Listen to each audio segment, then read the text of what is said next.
And we are off.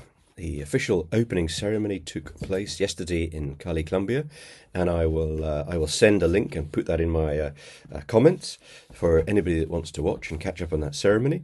And of course, they will get down to proper business today. Also, overnight, we had the really interesting news of the UK, hot on the heels of appointing their first climate envoy, have now appointed their first nature envoy. Ruth Davis.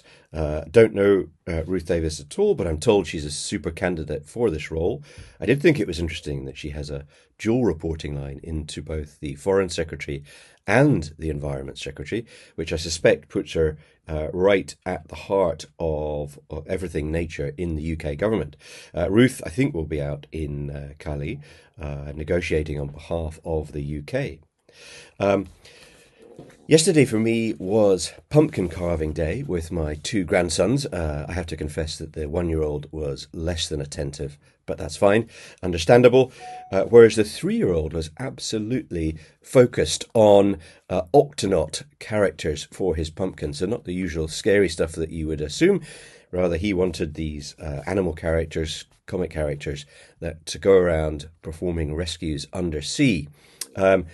That put me in mind of what's been happening with our ocean. And there were some good news, bits of good news. We had the UN agreement on what called biodiversity beyond national jurisdiction, or if you prefer, the High Seas Treaty, Global Ocean Treaty, with a couple of focuses on further marine protected areas and environmental impact assessment.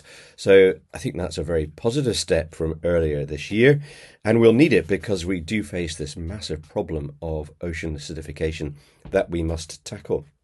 Also, I saw last week in the finance world 2 items of interest with respect to the ocean. One, Africa's first debt for coral swap, a joint $2 billion loan. Now, these aren't instruments that are perfect by any stretch of the imagination, but the fact that it's being recognized is a really strong signal, I think, and hopefully we'll see more of those and in better form. And then equally, a world's first, a coral impact loan, which I think is another super positive step, originated by BNP. And they're going to enable reef positive businesses in marine protected areas to access cheaper finance. At the Crowther Lab, we too have been slowly turning our attention to the issue of marine state of nature, or measuring biodiversity in the marine world. It's an incredibly difficult subject, and we are delighted to have started some very early stage negotiations on how we can add to the fantastic work that we've done with terrestrial measurement, how we can add in some reference to both freshwater and marine ecosystems. Watch this space.